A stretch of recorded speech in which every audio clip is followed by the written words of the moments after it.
A Danshian hat-trick helps Ireland to a hard-fought 22-17 victory over Italy in Rome.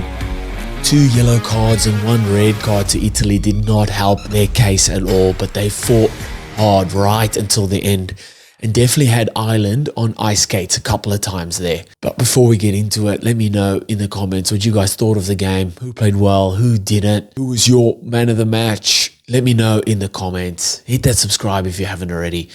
Let's get into it. So we'll stay on Italy on the home side first. Man, for a side who got 2 yellow cards and 1 red card, like yes, they put themselves under that much pressure, but they played out of their skins, man, to stay in the game right up until the end. There was only a try in it.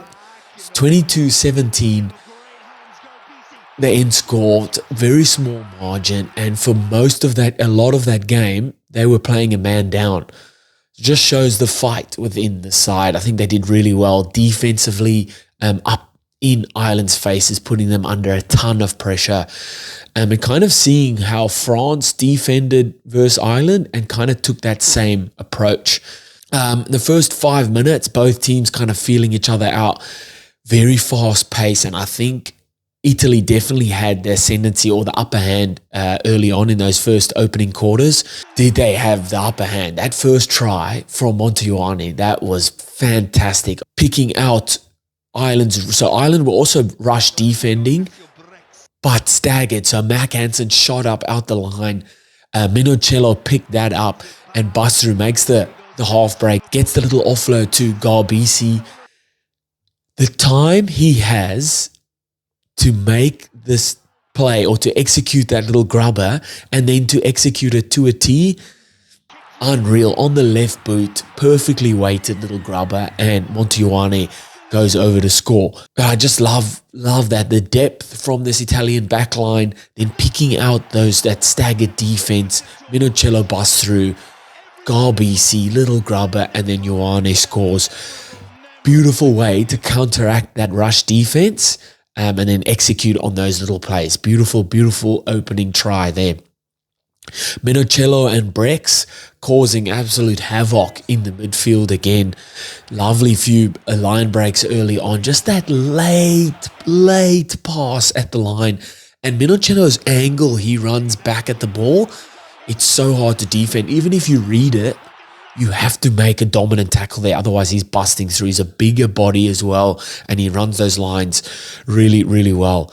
And Italians definitely come to play, creating a ton of opportunities for themselves, getting line breaks. I think in the first 20 minutes, there was 4 clean line breaks, just not converting that into points. That's probably one thing that's like, and throughout the Six Nations, really, they do have these game breakers or guys that just out of nowhere can create opportunities, but they just can't round those off.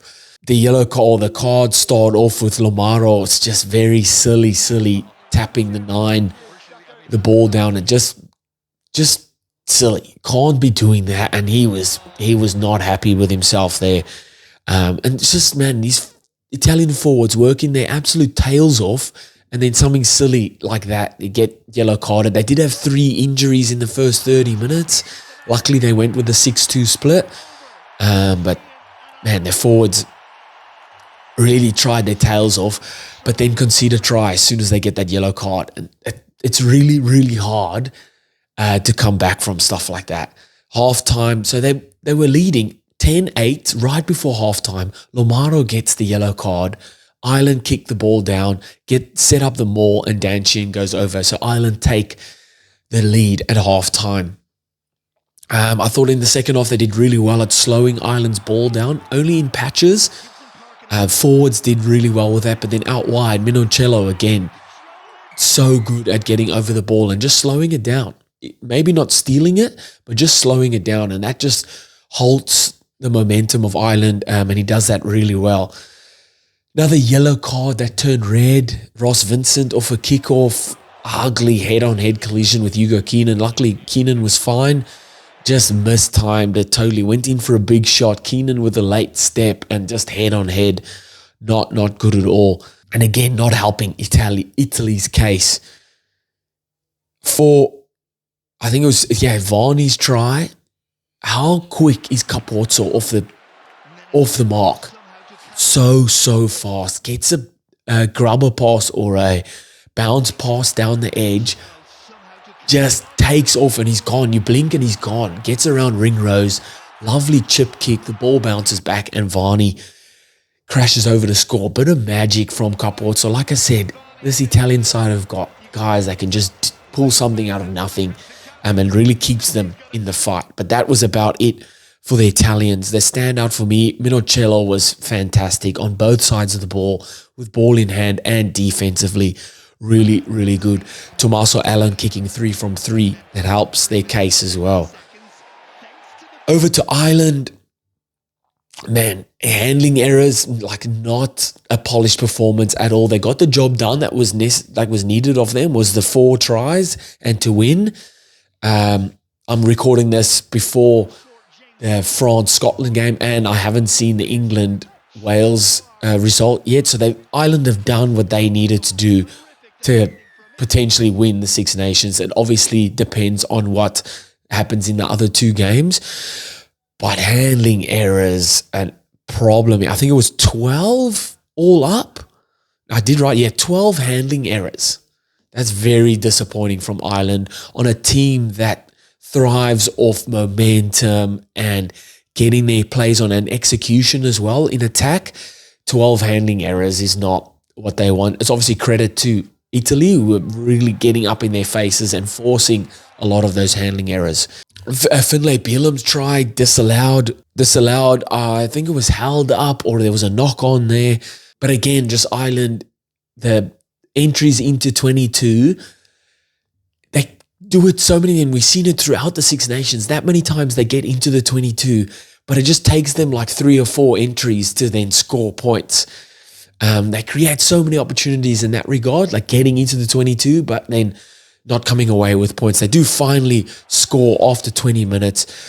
Great flat at the line from Crowley. Hugo Keenan starts on his inside, comes late to his outside. Henshaw takes his man out, or at least creates doubt within the defensive line. Brex goes for him, comes back to try and get Hugo Keenan, and Keegan busts over through the middle there to score. Lovely little play there, just flat at the line. Crowley obviously creating this as well because he's keeping his man true, running hard at the line. Hugo Keenan comes late. Henshaw takes his man out and goes through there. Ireland take advantage of Italians' silly mistakes or bad discipline with the yellow card. They kick it down to the corner, and Dan Sheehan goes over for his first of 3 tries, 2 of them coming from mauls. But man, it's just death taxes and Dan Sheehan scoring tries. How good. He's the outright leader for most tries within the Six Nations. It's either for a forward or just overall. I think he's sitting on like 13 or 14 tries. It's wild. Those championship minutes, so 10 minutes before halftime, 10 minutes after halftime, Ireland capitalise on that, go into the break 12-10 up, and then come out absolutely firing. I said in the preview, Lowe and Hansen in the midfield, how devastating they are, how good they are at creating opportunities for themselves or for guys around them, just with their skills, their ability to beat players one-on-one. And Hansen did that really well, coming in the midfield there, creating mismatches, busting through and just getting Ireland onto that front foot. And they work it really nicely whenever they play for Ireland, and it showed in this game. Dan Sheehan grabbed his second off a maul try, just strong from Ireland forward, setting that maul really well, and then Sheehan capitalising off that. Hugo Keenan gets 2 tries disallowed. There was a knock-on for his second. So he scored his first try. For his second try that was disallowed, there was a knock-on that they brought back. And then his third try, I thought James Lowe was in field there. This would have been Hugo Keenan's third try, but 2 of them were disallowed. This was the second disallowed try. I thought James Lowe was in field there. I thought he was in field there. But I've skipped Dan Sheehan's hat-trick try, his third try. How good. Lovely cross kick from Jamison Gibson Park. Hansen with the ability to catch it and in the air throws it down to the ever-present Dan Sheehan crashes over to score there. Obviously, Ireland sucking in Italy's defense. Italy obviously a man or two down at this point.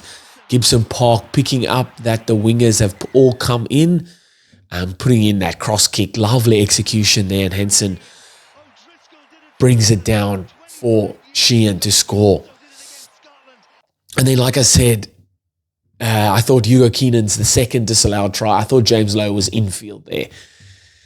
But again, poor, not the best execution all round from Ireland. 12 handling errors, like I said. I thought Jack Crowley's kicking at posts that's another 8 points that went, or 6 points that went missing there. He kicked 1 from 4 while he brings everything else to that fly-off roll. His kicking at goal is obviously something that he definitely needs to work on there. I thought Jack Conan was good throughout the game. Really strong with ball in hand, strong defensively. But Ireland all round, yes, they got through and they did what they needed to do, but not a polished performance at all. But they get the job done. Who played well for you? What did you guys think of this game? Let me know in the comments. Hit that subscribe if you haven't already. And I'll see you next time.